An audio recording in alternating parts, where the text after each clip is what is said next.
Allez sur Variance FM, je vais désormais vous proposer de prendre de la brioche. Vous allez me dire, oh ça suffit, on vient tout juste de manger les bugnes, les crêpes et la galette des rois. Je vous rassure, pas question de prendre du poids, on va simplement découvrir ensemble les brioches de Mamie Graton en compagnie de Nathalie. Bonsoir Nathalie. Bonsoir. On est ravis de vous avoir avec nous sur les ondes de Variance FM, c'est un plaisir. Écoutez, le plaisir est partagé. Merci à vous pour cette invitation. Eh bien écoutez, on va découvrir vos produits ensemble sur les ondes. Alors évidemment, j'ai plein de questions à vous poser. Mais pour commencer, qu'est-ce qui vous a donné envie de vous lancer dans la fabrication de brioches artisanales? Et pourquoi avez-vous choisi plus particulièrement la pompe au graton? Alors, parcours professionnel un peu atypique puisque mon activité principale était glacier sur les événements. Le Covid est arrivé, m'a freiné dans mon élan et j'ai eu très très peur de ne plus pouvoir exercer mon activité de glacier étant donné que les événements étaient annulés. Alors du coup, à contrario de cette activité de glacier qui était industrielle, je me disais on a quand même de très très belles spécialités en Auvergne.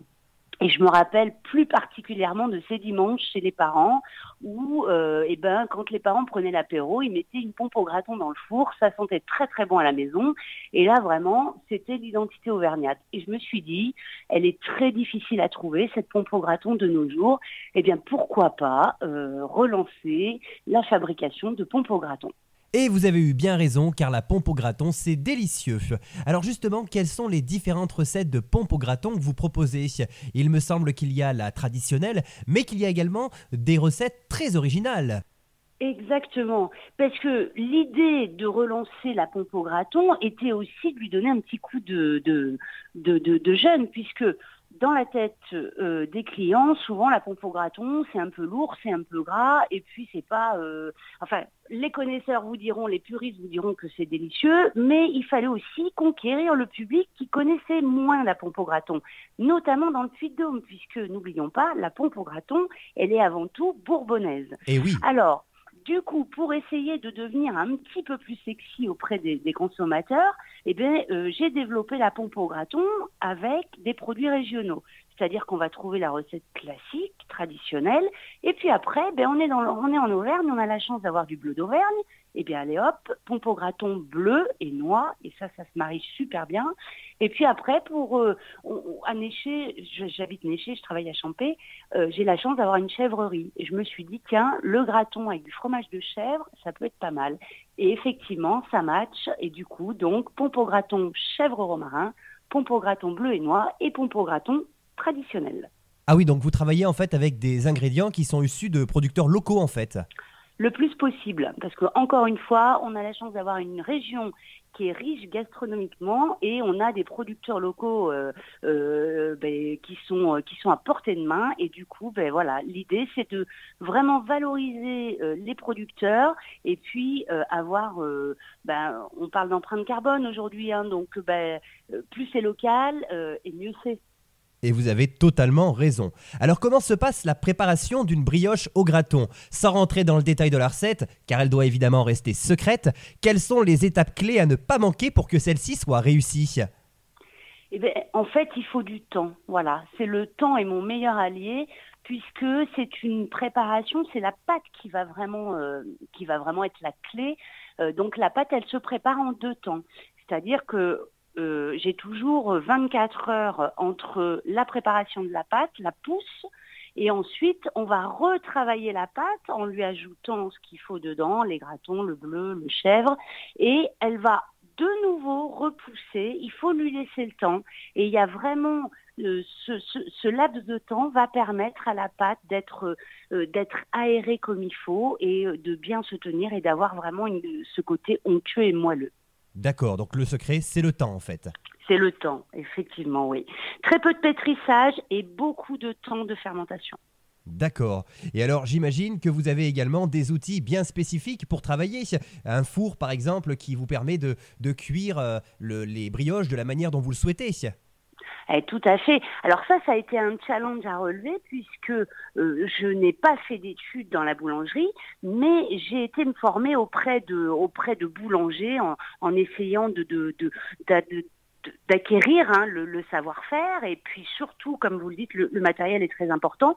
Donc j'ai monté mon petit labo à Champé, et puis en discutant un peu à droite, à gauche, en visitant des labos de boulangers, et j'ai mis au point le mien, et effectivement les postes clés sont le pétrin, parce qu'il faut un pétrin de qualité, qui soit capable de brasser une quantité de pâtes, et puis après les fours. Les fours, il faut vraiment, je suis équipée de 2 fours pâtissiers qui vont me permettre de cuire rapidement, sans dessécher. L'idée, c'est d'avoir quelque chose de très croustillant à l'extérieur.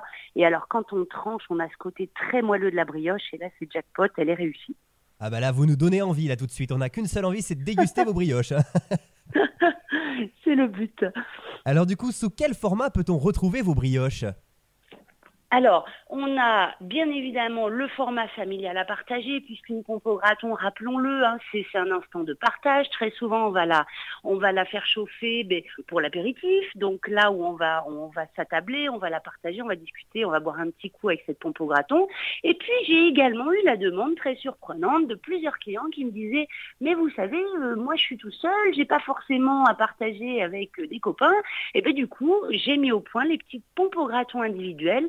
Et là, ça marche également, puisque quand on ne sait pas quoi manger, on la met dans le four en format individuel avec une petite salade. Et là, vraiment, c'est une belle surprise. Ça fonctionne très, très bien. Et oui, ça change un petit peu de tout ce qu'on pourrait manger habituellement, en fait. Exactement, oui. D'accord. Alors, on va parler un petit peu maintenant de vos idées. Comment les nouvelles recettes de pompe au graton vous viennent-elles ? Est-ce que vous avez pompé ou gratté des informations quelque part ? C'est le cas de le dire. Ou est-ce que toutes les alliances de saveurs sont issues de votre imagination ? Alors, l'idée, c'était aussi de travailler avec les produits de saison. Donc, les recettes sont évolutives en fonction de la saison. L'hiver, on a plus besoin de gras, de chaud. Donc là, on va charger. Pour les fêtes, par exemple, j'avais mis au point pourquoi pas l'alliance du graton avec le foie gras. C'était un peu osé, mais ça marche très très bien. Ajoutons un petit peu de fruits avec un peu de pois. Quand c'est l'été, les tomates, on a des tomates dans le jardin. Donc, il y a une recette qui a vu le jour avec les tomates de mon jardin et les arbres de Provence. Et avec le graton, ça match absolument. Donc, c'est comme ça, en fait. Les idées, elles arrivent en fonction de la saisonnalité et puis un peu en fonction de mes goûts aussi, j'avoue. Et oui, évidemment, vous avez raison. Et alors, parmi les différents ingrédients que vous avez pu tester, est-ce qu'il vous est déjà arrivé de mettre des choses qui, au final, ne se mariaient pas si bien que ça ensemble ? Alors oui, j'avoue. Par exemple, j'avais sorti boudin noir graton. Moi, ça me plaisait.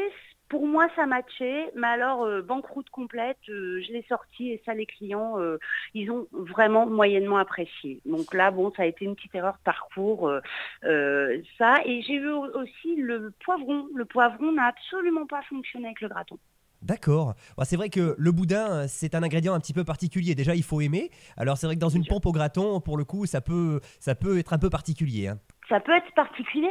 Mais alors, moi, je suis un peu visuelle, et c'est vrai que visuellement, c'était super parce qu'on avait ce côté marbré de la brioche, mais le goût, malheureusement, n'était pas à la hauteur de nos espérances. Donc, on a laissé tomber.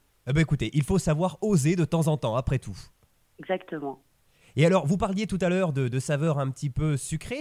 Est-ce que vous faites parfois des mélanges sucrés-salés dans vos brioches ? Alors, sucré-salé, non. J'avais essayé, là, justement, pour les fêtes, foie gras, poire, qui se mariaient très, très bien.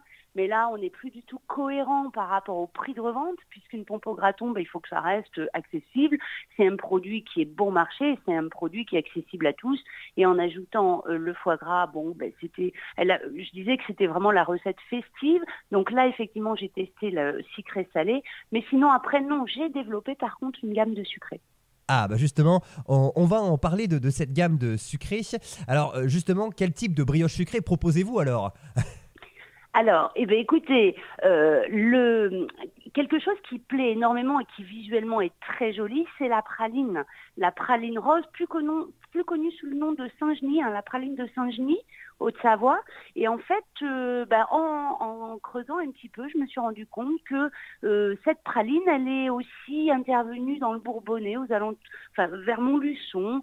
Et puis elle a fait son petit bonhomme de chemin en Auvergne. Et c'est vrai qu'on la retrouve aussi en Auvergne. Et j'ai dit pourquoi pas, avec cette recette de pâtes que j'ai à la base, pourquoi pas essayer de tenter de faire les brioches aux pralines. Et effectivement, ça marche du tonnerre.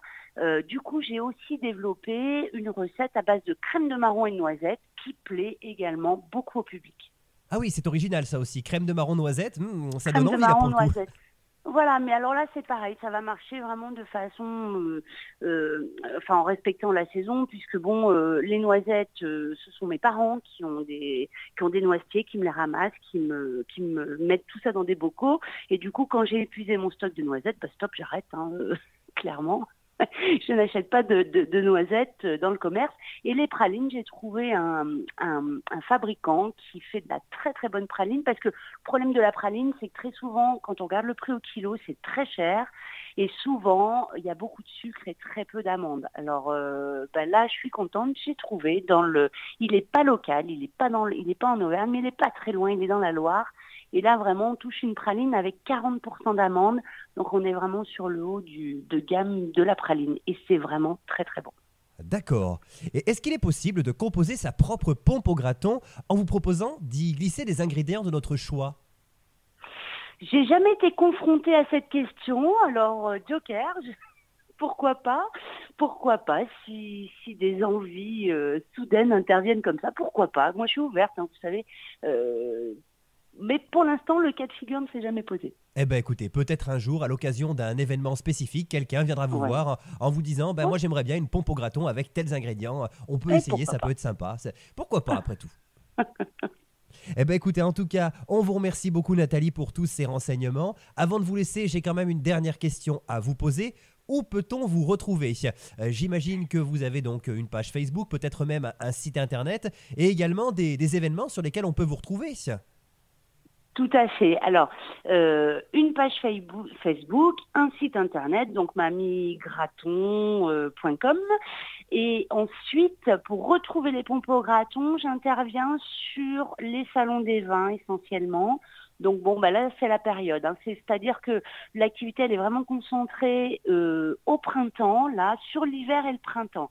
Salon des vins à partir du mois d'octobre et après les marchés de Noël, tout ce qui est marché de Noël de la région, donc les plus gros, la Sauvetat, Cournon, et puis ensuite les salons des vins en ce moment même, d'ailleurs, le salon Vinidome, on va me retrouver à Vichy, on va me retrouver, enfin voilà. Mais j'actualise ma page de mon site internet avec les dates des salons où le public peut me retrouver. Et évidemment, à Champé, j'ai mon labo, ma petite boutique, donc les clients le savent, sont habitués. Quand il y a de la lumière et que le rideau est ouvert, ça veut dire que je suis en train de fabriquer. Donc les clients peuvent se rendre directement au 37 rue du Pré à Champé pour venir chercher la brioche au graton. Mais il ne faut pas m'en vouloir, je ne suis pas calée avec des horaires d'ouverture puisque mon activité évolue au fil des événements et du coup il m'est très très difficile d'avoir des horaires bien rigides. Donc c'est pour ça que les gens le savent, il y a de la lumière, le rideau est tiré. On va chercher la pompe au graton. D'accord. Eh bien, chers amis auditeurs, si vous en avez marre des apéros traditionnels qui vous pompent l'air, c'est le cas de le dire, n'hésitez pas à aller voir Mamie Graton. Elle aura certainement des choses originales à vous proposer pour l'apéro. En tous les cas, on vous remercie beaucoup Nathalie. On vous souhaite de passer une agréable soirée. Et puis évidemment, vous revenez quand vous voulez sur cette antenne. Vous serez la bienvenue pour parler à nouveau de vos gourmandises. Eh bien, écoutez, un grand merci à vous, à toute l'équipe, et ce fut un plaisir d'intervenir sur Variance FM. Eh bien, écoutez, on vous dit à très bientôt, et nous, on continue avec un peu de variété française, évidemment, vous en avez l'habitude, chers amis auditeurs, et on se retrouve d'ici quelques instants avec le prochain invité de cette soirée.